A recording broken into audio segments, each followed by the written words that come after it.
Hello, everyone, and welcome back into Yelling from the Couch. I'm Brent Humphreys, joined today by Gordon Chatterton. Gordon, last night we got on here and we made our picks for the NFL.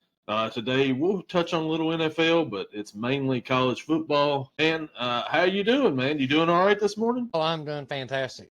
I got some sleep, so that's always good. Last week was a great weekend for me, not for you so much. Apologies. We kind of knew it was going to go like that because the week that Georgia had before. Overall, for me, great week. My pro team didn't lose or tie. Once again, I got to say that because I have to say that. But my college team absolutely rocked the Gophers. Yeah, and we kind of both seen that coming. We predicted that last week on the show that Ohio State would win. They would cover. You said sink the boat when I said there ain't gonna be no rowing of the boat this week for Minnesota, and you text me back and said sink the boat. So yeah, they sank the boat for them there. But good week for Ohio State and Green Bay. They didn't play, so I mean, nothing bad there. You just sat back and enjoyed football. It must have been nice. But my football weekend, not good at all for either one. I felt bad. I was watching.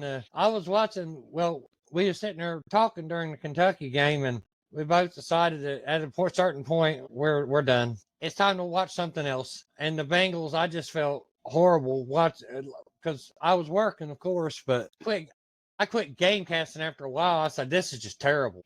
28-3 going into the fourth quarter, and they kind of started to do some offense after that. Too little, too late. But Kentucky just got destroyed. And I mean, well, let's go ahead and get into the games last week while we're at it here. And let's go ahead and let's start off negative, I guess. Let's go for it. Why not? Kentucky went to Georgia and they fell 30. Georgia the week before lost to Alabama. Kentucky goes down there and they just get beat down bad.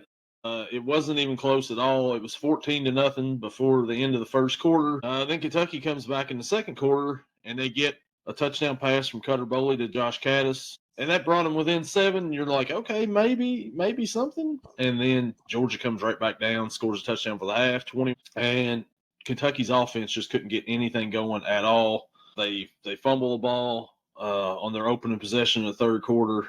And Georgia comes right back down, scores again, makes it 28-7. And then in the fourth quarter, 35-7. I said the score wrong because I turned it off. It was 35-7. But Cutter Boley did find Kendrick Law in the fourth quarter with a minute something left to make it 35-14. Yeah, well, that was a garbage time touchdown. The only problem is they couldn't stop Little John. Little John Stockton had 2 touchdowns rushing and a touchdown passing. He didn't have an impressive amount of yards, but he didn't need to have them because they could run the ball. The offensive line is, are we talking about, they still talk about building the big blue wall? I mentioned last week they need to build a wall at Lexington, and they haven't yet. They were still talking about that. They need to build a wall. They need to build a whole bunch of things over there now. But you mentioned Little John Stockton, Gunner Stockton. He's 15-23, 196 yards, a touchdown. He threw a pick, but he had 48 yards rushing and 2 touchdowns on 6 carries. So he ran the ball 8 yards per carry for the quarterback. You got to be better than that on defense. Oh, God. Oh, yes. Oh, my Lord. Whenever he scored the first one, he did it so easy. I was like, this is coming close to being embarrassing of how I don't think he was touched on that first one, was it? I don't believe he was. I mean, it's poor. It's piss poor out there effort from Kentucky's defense the other day. Oh, I was sitting there looking at it, man. Boley had 225 yards passing. Yes, one touchdown was garbage time, but one of them wasn't. One of them was actually in the heart of the game. He had an interception and he had a fumble. Mm-hmm. Good.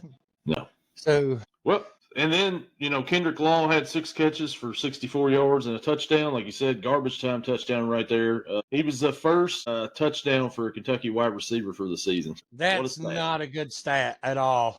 No, it is definitely not. It's pretty bad right there. But, man, let's see. I was looking at it here. Let me find it again. The rushing for them was not good. Kentucky's rushing yards. No, I think I got down here. They had I think they had 50 as a team, something like that. Seth had 44 of them. Yeah. Cutter Boley had 5. Kendrick Law had 3. So 52 yards between all of them. Not going to get it done in the SEC. You've got to be able to run the ball, especially when your strength is running the ball. Yeah. If your strength is running and you can't do that, It's going to be a long day. And Kirby's smart. He, once again, no surprise. Kentucky usually plays Georgia pretty close. They weren't close at all this time. Kirby coming off of a loss, wanted to prove a point. He proved a point. He outcoached Mark Stoops in every single way. People can say, well, Mark Stoops isn't getting the players because of NIL. I call hogwash on that. Kentucky gets just about as much money as anybody else in the SEC does for NIL. Right now, it's the Wild West. You can spend whatever you want on NIL. And they're going out and they're getting players, they're paying players. So it's not that at all. He should be better with the talent he's got right now. Now, they spent money on a quarterback. You miss on the quarterback like they did with the guys, Calzada, you're going to struggle like this. So you bring in Cutter Boley. I didn't think Boley looked too bad. I mean, he threw some passes, and the wide receivers weren't helping him out in some of them. I mean, he wasn't great by no means, trust me.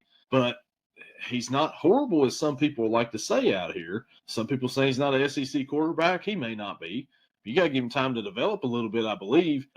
Kirby out-coached Mark Stoops from first quarter to the end of the game like that. It's plain and simple. I think the person that Kentucky's not utilizing the most and really not getting anything out of him is probably, since Barry and Brown's gone, I think that the best receiver on the team is Ja'Cory Macklin, and they're not hardly using him at all.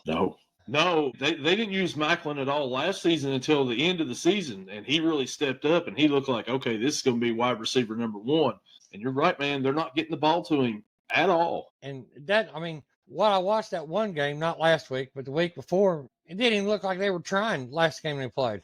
They weren't even trying to get him the ball. Yeah, and at the end of the fourth quarter, or into the fourth quarter, Kentucky started throwing the ball to Cam Miller, freshman. Now, I'll be honest with you, I'd never heard of Cam Miller. He hadn't got any playing time until Saturday, and he was kind of a bright spot there. Maybe he'll step up and he'll get a little bit more playing time, but I'm with you, man. You've got to throw the ball a little bit more to Macklin. I mean, he's a good wide receiver out there, and he's just not getting the opportunities. And he's got the pedigree, too. He does, yeah. Got the little brother of Jeremy Macklin. So, yeah. I mean, he's got the talent. Just you got to utilize it. Oh, yeah. Another big key point for this game is kind of off the field stuff here. And there was a report last week that Mark Stoops went to Kentucky Athletics Director Mitch Barnhart and said that he wanted to negotiate a buyout. Mark Stoops, after the game, said that there was zero chance that he's walking away, and he denied those rumors. So there's a little bit of controversy going on in Lexington with that. I personally think that thank you, Mark Stoops, for all the time you give Kentucky, but I think it's time to shake his hand and let him walk. Start over, try something else. It's not working anymore. Yeah, bid him farewell and good tidings on his future adventures. Yeah. I think that's what you got to do at this point in time, because Kentucky right now is number 16 in the SEC out of 16. It's time to start over. Yeah. So, but yeah, that's Kentucky there. Georgia, they're looking like Georgia once again. Just they just can't beat Bama. So, but they beat Kentucky, and that's about all I've got to say about that. Kentucky's off this week, so we don't have to sit here and predict another Kentucky loss. And then next week they get Texas, coming off of the Red River rivalry that we'll talk about later. Boy, that's a hard one to say. I love when I say Red River rivalry like that, and it just comes out like that. So, but next, man, let's go ahead and let's talk about them here. Let's talk about your Ohio State Buckeyes last week, and they went to Minnesota, and they got a big win over Minnesota. Gordon, what was your thoughts on Ohio State's win last week over the Golden Gophers? Well, my thoughts are going to start off like this. They put about 6 shotgun slugs in the bottom of that boat because it went down quick. Defense, once again, outstanding. Sayin, 326 yards, 3 touchdowns. Jackson, 67 yards and a touchdown. Not his normal game, but they wasn't running the ball. They was having so much success throwing, they wasn't even worried about running the ball. Big play Tate, 183 yards and a touchdown. He had 9 catches, 183 yards and a touchdown. That's a good per reception clip there. Mm-hmm. Jeremiah Smith had 7 for 67, but he had 2 touchdowns. They held Minnesota to 162 total yards, rushing and passing. Lindsey had 94 yards passing, and as a team, they had 68 yards rushing. As a team. That's crazy numbers. Yeah. And once again, they tried to get, when you watch it, they tried to, in the red zone, they went for it on 4th down, and they got plausibly denied very quickly. They actually lost yards. Yeah. once again, I mean, just saying, looked really good this week. 23 of 27, 326 yards, 3 touchdowns. So he got the ball to Cornell Tate. Have a game, son. 9 catches, 183 yards, and a touchdown. 5 of his catches were the first play of Buckeye drive. So they were looking for him early and often, and they found him early and often. 7 of the catches were in the first half. He had 163 yards at the half, and he just kept beating his guy every time. Had a 44-yard score, and this was the Cornell Tate game for sure. And then Jeremiah Smith over there, Mr. Reliable, still their number one guy, but he didn't have a problem stepping aside and let Tate take over, and Tate did take over. Last week we had mentioned Minnesota also had a freshman quarterback, Drake Lindsey. His night was not so great. 15-26, 94 yards. He had most of those yards on the first drive. He had 35 yards that were after the first drive, and he got sacked 4 times the other night. Well, I'll tell you what, though, he found out what a big college program defense looks like. He saw up close and personal. Yeah, he sure did. And 42-3 was the final. They held Minnesota under their average for the season, under Ohio State's average given up for the season. They were like 5.5, so they were under on that one. So that just goes down even more. Like silliness, man, just silliness. Yeah, that when Matt Patricia signed, I was worried just a little bit that he was going to be overwhelmed because college has such a wider scheme and what they're allowed to do, defensively. Like in the NFL, you can't face guard, but in college you can. And it doesn't, I guess his philosophy is, well, if I don't let you get the ball off in time, you can't make an accurate throw anyway, so that doesn't matter anymore. Yeah. I mean, we're going to run into a team that's going to be able to move the ball and possibly, score in the red zone like no one has yet. No one scored a touchdown. I think we've only given up, it's all been field goals that's been in the red zone. We haven't given up a touchdown. It's going to happen. We're going to get pushed. And I hope his resolve is the same as it has been so far. Tighten down, clamp down, just go after him. Because we got the corners to play it. Igbenogsen's been a nice surprise. He hasn't gotten so many penalties called on him this year. I think he had the most pass interference penalties in major college football last year. Cleaning it up now this year, but they outgained him 470-62. They were 7 of 10 on third down. Minnesota was 1 for 11. So, man, just dominating defense once again. We talk about it. Seems like every week on here how dominating Ohio State's defense and smothering they are. And, man, they just prove it week after week. Minnesota's a decent team, we thought, but they're nowhere near Ohio State's level. Yeah, as one of my favorite wrestlers says, it's a female, there are levels to this. There's levels to being good. Yeah, and they're not on that level. Oh, man, so Ohio State gets a big win. Kentucky lost, so that's kind of our recap of our teams last week, but we'll talk a little bit more about a few more games that happened last week and what is going on with Penn State. I can't even begin to tell you. I mean, I've heard of people, a big win causes, maybe come in lackluster. They came in on a bad note and just made it worse. They sleptwalked through the first part of that game until it was no longer in question anymore. That was, if you was to look up atrocious in the dictionary, that game would probably pop up because that was horrible. Very bad. Neuheisel's kid comes out here, takes over the playbook, puts up 42 on Penn State with an offense that had done nothing all year, had got beaten down. And then they put up 42 on Penn State last Saturday. I think one of their losses was to a mid to lower ranked Mountain West Conference team. I think so. They have not looked good all season long. We talked about how Tennessee's won that battle or won that trade between Aguilar and Nico. We'll just say Nico because, that last name, whatever. But, man, last Saturday, it looked like, what they thought they were going to get with Nico. But is that more of a thing on UCLA or Penn State? I don't know. Deshaun Foster was not good at all as a coach. No. So maybe it was just the coaching, but maybe it is the Penn State thing. I don't know because, I know you've kind of got a little bit of ties to Penn State, and I've kind of poked at Penn State a little bit, and James Franklin's, kind of overrated. But maybe it is the Penn State. Yeah.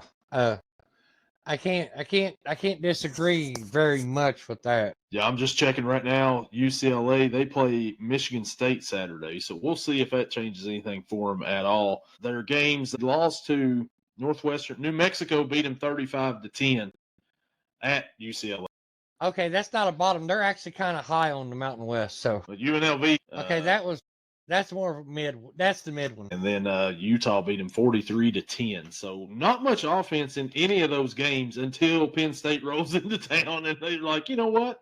Change things up. Newhousel's kid looks like a kid out there. I mean, the guy looked 12 years old. They're picking him up, carrying him off the field. His blonde hair is just flowing around everywhere, and it's a wild scene. But Penn State, man, I don't think Penn State fans are too happy right now with James Franklin, are they, Gordon? No, they're not. And I'm married to one. Not happy at all. When they picked him up, carried him off, it's almost like they was about to hand him a sippy cup of chocolate milk. I mean, there's some guys on that team I think are older than he is. It seems like it, doesn't it? It sure seems like it. Maybe not, but He looks like it. But to be fair, some of them guys are really big too. So him looking like a little kid probably ain't saying much. I may look like a little kid standing next to one of them. Yeah. But big upset last week in college football. Penn State playoff hopes are dashed, done for. Don't even talk about them. We talk about they can't win the big one. They can't even beat a small team. I mean, not a small team, but not a power right now. They can't even beat them. So they're done for. No offense. So that'll lead us now into our next segment, Gordon, and that is Yell or No Yell. We don't have the audio effects yet. Sorry. We'll get back to them, but Yell or No Yell, Gordon, I'll let you go ahead and you start with yours. You've got 4 topics. I've got 3, so go ahead and give them to me. Okay, we just talked about one. I was trying to hold off because it was a Yell or No Yell topic. College football. I got 2 college and 2 pros. First one, Mr. Franklin message has gone quiet. Yell. I'm agreeing with you here. Franklin, I think it's about time. I think Penn State's going to make a change. I got a coach they can hire if they want right now. And that is Mark Stoops from Kentucky football. They can bring him, take him with them, and he can go over there and they can live happily ever after. But yeah, I think Franklin's time's over with, man. He hasn't got it done. He never can win the big one. Saturday just proved that, it's over with for him. So he brought in Jim Knowles to try to help out because Knowles was part of the championship defense last year. It's not quite working out for him. Not working out at all for him. What I actually saw was what I've seen so far is what the problem was whenever he first started at Ohio State. There's a lot of games where I'm not saying it won't get better because as he starts realizing, noticing his players, he does do better play calls, but as of right now, Jim Knowles ain't helping him at all. No, he certainly isn't helping him at all. But I think a lot of it's still got to do with the head guy right there. He's ultimately responsible. They go, seems like 10-2, 9-3 every year. If Penn State fans are wanting more, they're going to get restless with them. Well, it's always said it all starts at the top. Yep, he's responsible for it all. But yeah, so I'm with you with that one. So my first one that I'm going to go with is Texas lost last week to Florida, and everybody is piling on the Arch Manning, hate wagon here. And I'm going to say that Arch Manning isn't as bad as everybody's saying he is. I'm going to yell with you on that one. He's not as bad as people are saying. Their 2 losses was week 1 against that defense. It's been showing that they'll do that to a lot of people. Okay, now, and playing in the swamp, I guess, is a hard place to play. You guys play you've watched it more than what I've watched. You've got to be a really good team to come away with the win there. I think most of their issue is he's not going to Arch Manning's strengths. He's still using Quinn Ewers' playbook. You got to cut some of them pages out because that's not what Arch Manning does well. Throwing on the run, scrambling, that's not what he does well. He could run, but, scramble to throw, that's not his strong suit. He learned how to throw from Peyton Manning and Eli Manning. They're more stationary, plant your foot and then throw, not throw and run. That's what Quinn Ewers' strength was. You have to design a game plan that tailors to him. Yeah, you have to, definitely. But last week, you go down to the swamp. Swamp's a tough place to play. And Arch threw 2 picks, but one of those picks weren't his fault at all. And then also the running game. they cannot get a running game going at all for Texas. And we all know that if you can't get a running game going, you're just setting up for failure because they know what you're going to do. When Arch Manning's the leading rusher for the team last week, that's not a good sign. He threw 2 touchdowns last week, but also the defense has let him down this year. He's kind of got the same issue, and it's going to be weird to say because Texas was the number 1 team in the land to begin with. But it's kind of like the same issue that Kentucky's got right now, except for he's got some receivers, and Kentucky's got some running backs. But the offensive line isn't helping him out at all, and that defense isn't really helping him out much either. They played well the first week of the season, but since then, they haven't played that great. And last week, giving up 29 to Florida in the Swamp. The Swamp's a tough place to play at nighttime. You know, you got Tom Petty playing Won't Back Down in between the third and the fourth quarter. Yeah. But, yeah, I think that Arch just, like you said, you got to design the playbook to him, cater to him a little bit more and not to what you were doing with Quinn Ewers for sure. But, yeah, I think that Arch isn't as bad. Everybody's piling on him a whole lot right now. And I don't think he's as bad. He's not like Paul Feinbaum said, and he's the Heisman Trophy winner. Give it to him right now. That's definitely not the case. But he also isn't, a D2 quarterback. He's a D1 quarterback, but he's not as bad as everybody thinks. No, I think he's pretty good. I mean, if he would have went to another system that wasn't Texas, to someone who wasn't just steadfast at staying in one certain type of play calling, I think he'd be doing a lot better. Maybe it's Sark. Maybe that's the problem out there. I don't know. Gordon, your next topic for Yell or No Yell. Going to stay in college football since that is our topic. I mean, I am going to NFL. Yes. Chapel Bill needs another year. This one needs to be considered a mulligan. It's pretty ugly down there in Chapel Bill right now. Things aren't looking good. There were discussions about a buyout, and then I guess they squashed those rumors not too long after that. Seems like kind of like chaos over there on that sideline. I'm going to yell with you. I feel like you got to give the guy another year. You can't. I mean, he's the greatest NFL coach of all time. You got to give him a shot in college to do something. I know it's different, but for a guy who ran the New England Patriots like the military, and for him to be running UNC like he is now, where it's just like whatever. It's not as buttoned up right now. It seems in North Carolina as it was with the Patriots. But yeah, I'll yell with you. He deserves another year. Yeah. They keep saying he's lightened up a little bit, calmed down a little bit, but he still knows his football. He did lose almost every player that was on Mac Brown's team before. Yeah. So, I mean, not only does he have, 70, almost like what Deion did when he went to Colorado, yep. Although Deion picked those players. He brought most of them from Jacksonville State with him when he went. Just got to give him some time. They got players that, people are just getting to the point to where, they're getting used to playing with each other. And where the, practicing is restricted, you don't have time. So, yeah, the reason why I put that on there, I think now by next year, if it still sucks out loud like it has this year, yeah, you might want to consider buying him out and letting him retire. Yeah, he's bringing in 70 new players, and North Carolina's best player went to the NFL, Omarion Hampton. So, you're starting completely fresh with everybody new. You got to give him time. I know it's, a new era but everybody's got to be. You still got to have continuity a little bit, even though you're going to get all the transfers. But got to give him some time. Maybe not give his girlfriend so much power the next season over there. I don't know, but hey, go Bill Belichick. One more year. I'm yelling with you on that one. All right. So my next one is actually we're sticking with the topic in college football of the last game that we talked about, Florida and Texas, and that is Billy Napier is not a really good head coach at all for Florida. But he keeps winning the big game just to keep him around. And he's kind of doing what Mark Stoops isn't doing for Kentucky, which I'm glad, because if Mark Stoops gets one big win, like over a Texas or Tennessee or something like that, he's saving his job. Billy Napier was on the way to getting fired after losing to South Florida and all these ranked teams that they've got ahead of them. And then they go and they beat Texas. Florida fans were wanting Billy Napier gone, but I believe he may have saved his job once again this year by winning at Texas. Gordon, you yelling with me here that Billy Napier is not an SEC head coach, but he's gonna save it. From what I've seen, Billy Napier is not a Power 4 coach. I mean, I think he'd be better served in Division 1 AA or maybe Division 3. I think he'd be good down there. He can't.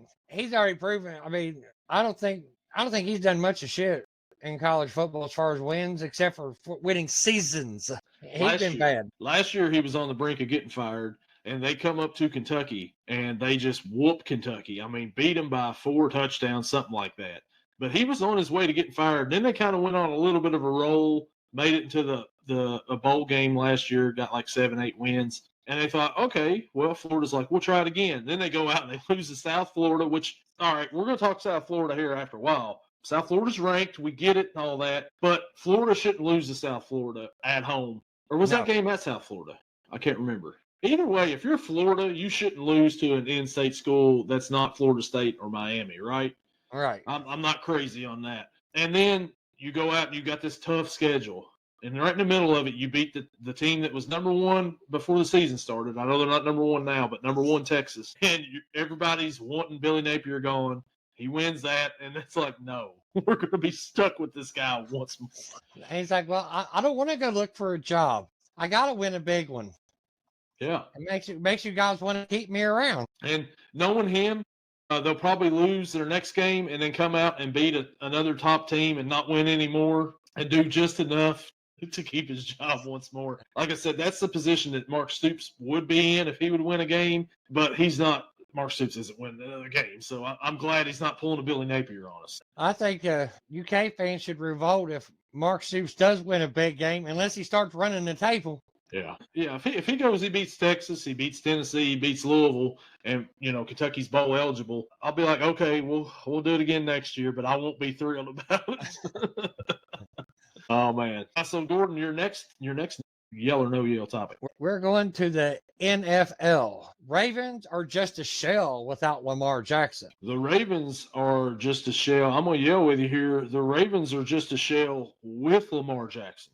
That defense needs some fixing fast. And I don't think just CJ is going to be the one just to fix that Ravens team. But, man, they are in a tailspin right now, and it doesn't look like it's going to get any better anytime soon. Yeah, that's what I said. Now, with him, they could score points, and it made it interesting. Last week, we saw without him that they focused on Derrick Henry. Derrick Henry can't get going. So here, what they scored 10 points, and the second touchdown was it was like a garbage time towards the end of the game when Derrick Henry finally rushed for a touchdown.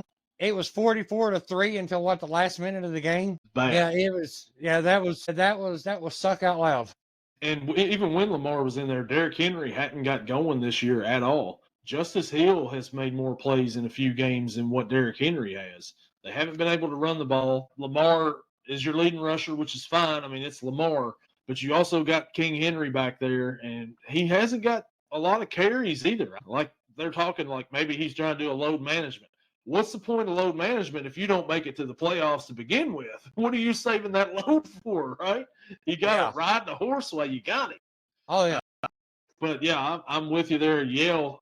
They are a better team with Lamar, but I think that even with Lamar, I don't know if this team's got the defense to do anything at all. And you've got to get Derrick Henry going a little bit because Lamar doesn't have a whole lot of weapons out there. I mean, Zay Flowers, Mark Andrews, Bateman. I mean, do these guys really scare you when looking at the big picture? Well, if he comes off the bench, Isaiah Likely is a very good receiving and blocking tight end both. He's been hurt, so yeah.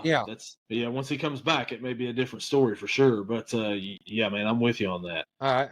And so that brings me to my last yell or no yell topic. Gordon's got one more after this, but the Cincinnati Bengals traded for the wrong quarterback this past week when they traded for Joe Flacco. I kind of went on a little rant last night during the podcast. I'll stay calm here today on that end of it. But Gordon, are you with me or against me here that they traded for the wrong? This was actually going to be my fifth topic, but I knew you was going to bring it up, so that's why I just said 4. Actually, what I wrote down, Flacco to the Bengals, wrong move. And it is a wrong move. I mean, first thing you said to me is he's going to get killed behind that line. I know you didn't want it. You said been there, done that with Desmond Ridder, but at least he can move. He can run. And his confidence hasn't been completely shattered by the offensive line. Well, maybe it has. I don't know. I was just trying to give you something. I said Colin Kaepernick hadn't played in 9-10 years, something like that. Yeah. Yeah, about 9 years. I think he would have been better. I think Desmond Ridder, the problem with Desmond Ridder, he's been on 4 teams in the last 2 years and sucked at each one of them. I mean, I get it. He's mobile, but he can't get the ball to those guys. He's proven that he can't do it. That's why I'm not a Desmond Ridder. I wasn't on that bandwagon. We all know who I want. I've mentioned it several times. I'll mention it again. I wanted Famous James. I know he's going to be able to get the ball to the guys. Now he's going to get the ball to the defenders on the other team too. But man, these 52-48 shootouts were going to be so much fun for the Bengals this year because, I mean, we would look like the Dallas Cowboys out there. No defense, all offense, fun to the end. You're going to put up all kinds of offense. You may actually squeak out a win or two here and there, but Joe Flacco is not mobile enough with that offensive line. You needed a mobile quarterback. No, people who were hollering for Russell Wilson to be traded to the Bengals. That wasn't the answer. Mr. Dirtball last night. No, nobody wanted Russell Wilson. I mean, there was a loud minority of Bengals fans that were wanting Russell Wilson. No, we didn't need that. There were some fans that was wanting Andy Dalton back. Been there, done that. Once again, we'll say that once again. Been there, done that on that. I don't think you're getting mobility out of Andy Dalton either. I don't know, man. I just feel like Joe Flacco, 40-year-old, you're kind of reaching here. You're kind of desperation to go out and get him within the division. And Cleveland's like, are you sure? You sure you guys want Joe Flacco? Is that who you're all wanting? I'm sure Cleveland was probably just as surprised as everybody else when they got the phone call for Joe Flacco. Oh, yeah. I don't know what team he's on, but a guy that I think would have been good in that offense. I mean, it'd been kind of like Jameis sort of in a way. He's going to turn the ball over, but he's athletic and he can throw a deep ball. Trey Lance. Yeah, you're right. Trey Lance would have been pretty good. I mean, he's mobile, and like you said, he can throw a deep ball. I would have took Trey Lance. He was with Los Angeles. He was with the Chargers. I don't know if he's still there or not, but I would have took Trey Lance for sure. I mean, definitely over. I mean, Flacco may prove me wrong. Flacco is going to, I mean, he's going to be able to get the ball to the guys. Will he have time? That's the problem. The problem is having time to throw to these guys. And when you've got to be on the run, that's a different story. Yeah, because he ain't outrunning nobody. No, not at this age. Not even when he was in his prime. He's not really outrunning anybody. No. But yeah, I really like that. I like the Trey Lance suggestion right there, too. I would have took Trey Lance. You wouldn't have give up much for Trey Lance either. No. He's, third string? He might be back up. He might be back up. Once again, Joe Flacco was the backup when he got traded. Kevin Stefanski doesn't know who the backup's going to be for Cleveland, which is a whole nother story in itself that we didn't get to last night on the podcast. Yeah, man, there was just better options there besides Flacco. Who you got? What do you got for your last yell or no yell topic? Okay, we watched the game last night. Eagles need to get back to basics. Run, run, run. And then if all else fails, run some more. Yell. I'm yelling with you on that too. Saquon's not banged up, really, not hurt or anything. They're not utilizing him like they did last year. I mean, they ran that horse into the ground last year, and it worked. Led him to a Super Bowl. Jalen Hurts, he would take off, and he would run the ball. Last night, he took off, scrambled a few times, and just kind of like ducked down like, I don't want to get hit. But what was all that about? Well, the first two plays for Eagles, 2 runs by Saquon Barkley, 30 yards. Yeah. Like, boom, boom. And then he didn't come back in. They wanted to use A.J. Dillon, which every time someone touches his shin, he falls down. Fumbled the ball, muffed a kick, all on the same. I mean, that was a part of the same drive right there for A.J. Dillon. But, yeah, you're right. And he didn't have – I don't remember how many yards he finished with last night, Saquon. It wasn't very many. No. But he got most of them on the first drive, like you said, first 2 plays. And then they abandoned it after that. I get you're wanting to involve A.J. Brown into this offense a little bit. I mean, so now, I don't know if you've seen today – they had a players-only meeting at the vehicle, right? In the parking lot. Yeah. A.J. Brown's now saying he doesn't recall having a meeting with Jalen Hurts and Saquon Barkley. It's like, what is going on in Philly? Like, what is going on here? How do you not remember if you had a meeting or not? Maybe he's the way I look at it. If you're talking with friends by the car, that's not a meeting. I recall having a conversation, but I wouldn't call it a meeting. Yeah, I don't know.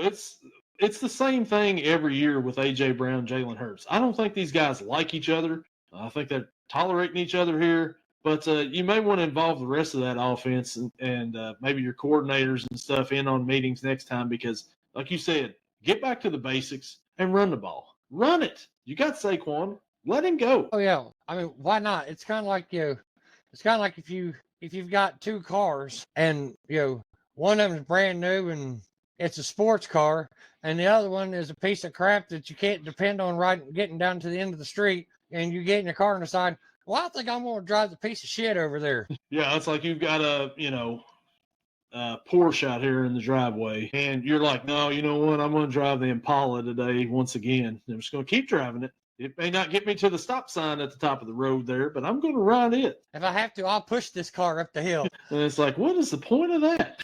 But that's how it is. That's how the Eagles' offense is right now. But I can't say that I don't mind seeing the Eagles not doing so well. But I do like Saquon, though. I like Saquon pretty good. He was my fantasy back last year. Yeah, that was a good year for him to be a fantasy back. This year, maybe not so much. Yeah, on ESPN, I had him and Josh Jacobs both. Well, that will do it for our Yell or No Yell segment here. And Gordon, let's go ahead. Let's get into some picks this week. All righty. Let's start out with tonight. Number 24, South Florida Bulls travel to North Texas to face the North Texas Mean Green. North Texas is a 2.5-point favorite.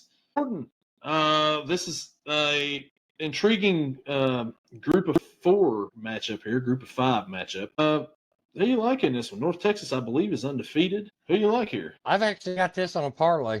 I've got South Florida winning. I can't tell you any of their players. I don't really follow them. But I do know that they did beat Florida. I know we just talked about how Billy Napier is not a very good coach. But you still but they played other teams tough too. And they played, big schools tough too, other than Florida. I got South Florida winning straight out. Yeah, South Florida, their only loss was to Miami, and they got hammered by Miami, which Miami's really good. No shame in that.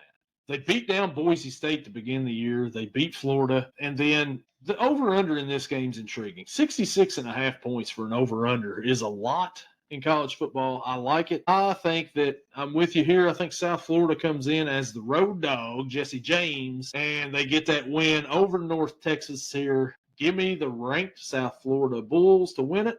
But I think this is going to be a good, high-scoring game. It's going to be a fun watch tonight, Friday night. So, good Friday night game right there. Yeah, what'd you say the over was? 66.5. I'm not sure it's going to get to 66, but it's going to be high scoring. It's going to be high. South Florida and North Texas may score 60 points each, but that'd be great. I would love that. I mean, if you're betting player props on this one right here, that'd be great for you right there. If you got all that going on, but yeah, I think it's going to be a good game though. Our next matchup, we go to it right now, Gordon. Number 1 in the land, Ohio State travels to Champaign, Illinois to face number 17, Fighting Illini. Ohio State's a 14.5-point favorite. Gordon, how do you feel about Saturday's matchup on the road once again for the Buckeyes? Well, for Illinois, after the Hoosier beatdown that they took, and it was bad, they kind of woke up a little bit last week.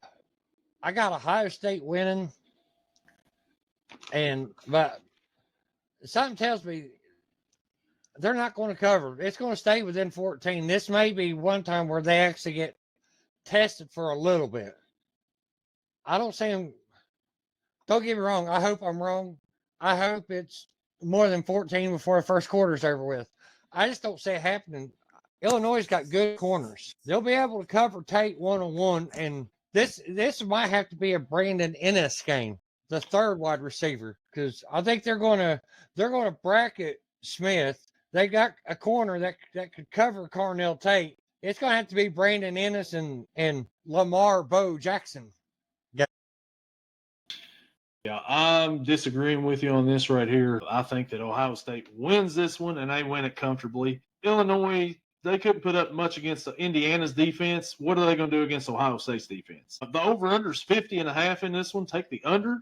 I think Ohio State wins by 3 touchdowns. Illinois is not going to get much going on. You don't have much to worry about offensively. This is probably Ohio State's toughest test so far, but it's not going to be much of a test. Ohio State wins it, and I think they win comfortably in this game. So give me the Buckeyes. I try to keep my expectations at a minimum when it comes to this team so I don't get let down. I totally understand, but I'm here to tell you, you're not going to sweat much tomorrow in that game right there. So Buckeyes win. Easily. If they do, you can come on this podcast, you can yell at me, and I'll be sorry about it, Gordon, but it's not going to happen. Ohio State's going to win easily. So our next matchup we go to, it's a top 25 matchup, a top 15 matchup. Number 8, Alabama Crimson Tide travel to Columbia, Missouri to face number 14, Missouri Tigers. Alabama is just a 2.5-point favorite on the road. Gordon, What do you think here? The tide's been rolling lately. Do they continue? What I got wrote down here is I got Alabama winning, and they're going to cover. I know Missouri's got a good defense. Alabama's got a really good offense, and I think their defense is good. It's not Saban level Alabama defense, but then again, they would be undefeated if they was. I think they'll win by at least 10. Alabama's going to win by at least 10. Alabama's offense has been going pretty good lately. They've got things going. Ty Simpson's looked pretty good. He's got Ryan Williams, Jeremy Bernard, Jam Miller, the running back. They're starting to get things going. They fell, a few weeks ago. They put it on Vandy a little bit last week. I mean, Diego Pavia lost that game for Vanderbilt. They would have won, but he made a few mistakes there. He talked all that stuff about they were going to blow out Alabama, and he couldn't back it up onto the field. You're going to talk about Alabama, you better back it up. You better not make a mistake in critical moments like he did. But that's a credit to Alabama, too. Kalen DeBoer's got this team turned back around since that loss to Florida State. The big key in this for Alabama is, can they stop Missouri running back Ahmad Hardy? He leads the SEC in rushing, the best running back in the SEC. He's had a really good year. He's got almost 800 yards rushing so far already. But that's really all Missouri's got. If they can stop him, they win this game. It's going to be a tough environment for them, but it's Alabama. They're used to tough environments. Give me Bama in this one. I'm with you here. I think Bama wins by about a touchdown, maybe 10 points. Bama covers. Our next matchup, another top 10 game. Number 7, or actually, I said another. This is the first top 10 matchup we've got here. The number 7, Indiana, travels to Eugene, Oregon to face the number 3 Oregon Ducks. Oregon is a 7.5-point favorite. Gordon, this has got some Big Ten implications here. What do you think here? Well, because Oregon's at home, I've got Oregon winning, but Indiana covering. I think this is going to be like field goal at the end to take the win or to break a tie or something. If I had to pick, it's going to be between 1 and 5 points. It's going to be how much Oregon should win by. Indiana's got a very good offense. They obviously play defense pretty good. I got Oregon at home. I've seen Dan Lanning, how he is when he's at home. He likes to stretch the rules, not break them, just stretch them. Stretch that rule book. Yes, and I gotta say this: the receiver that would scare me the most going up against Indiana is that Surratt.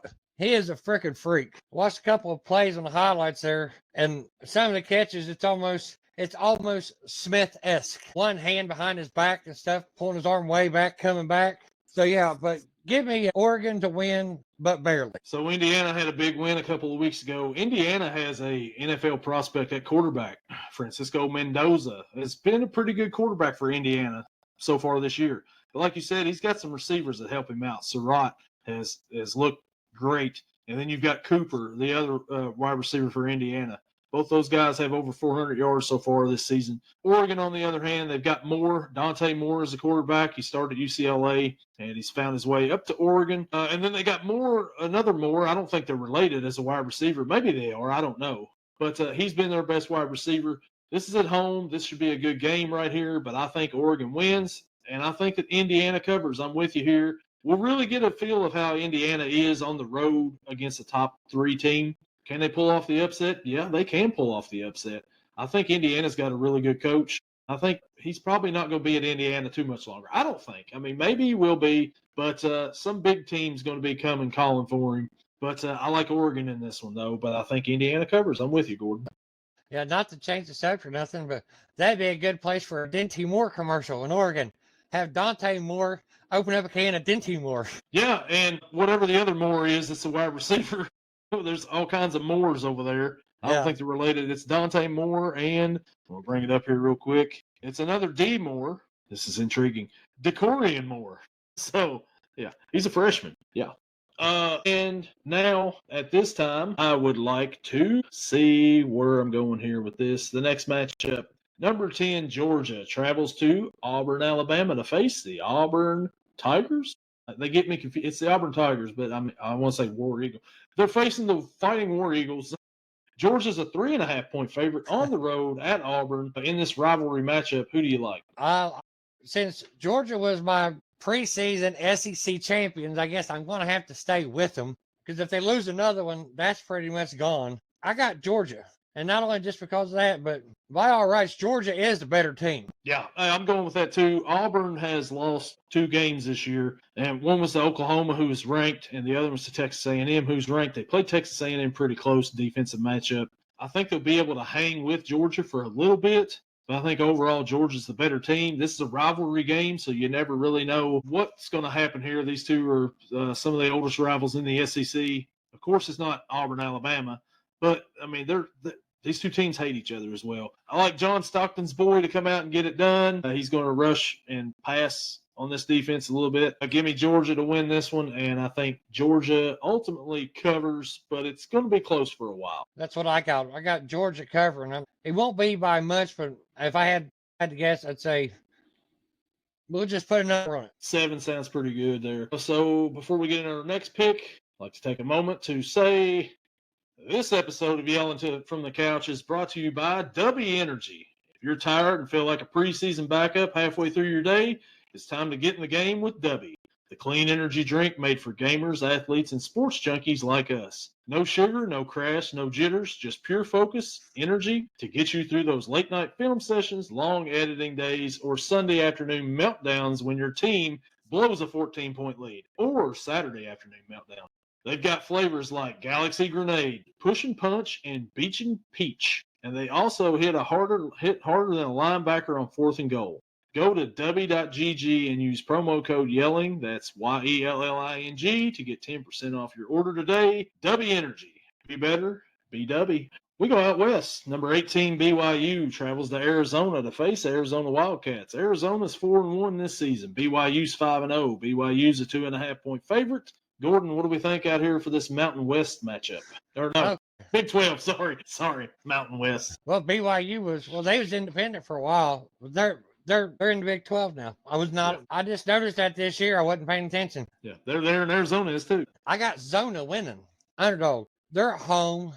BYU's been on a good run, but they always have a letdown game sometime during the year, a game that they shouldn't lose. Technically, this is close. They probably shouldn't, but I think they're going to. Arizona plays good at home. I think Arizona wins this game too. Like you said, BYU always has a letdown.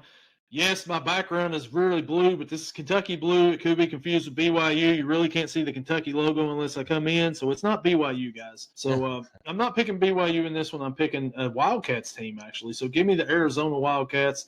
The night slate, like I had to pick a couple of games from the night slate because the night slate's not really that great tomorrow night. But, yeah, but the early slate and the mid-afternoon slate's really good. The night slate's – but I got Arizona winning. Give me the Wildcats. And, of course, they cover because of the Dogs. And that leads to our last pick of the week this week, and that is another team from Arizona, the number 21 Arizona State Sun Devils. Travel to Utah to face the Utah Utes. Utah is an 8.5-point favorite at home. Gordon, what do we think here? I may be wrong. This is the one I told you about last week.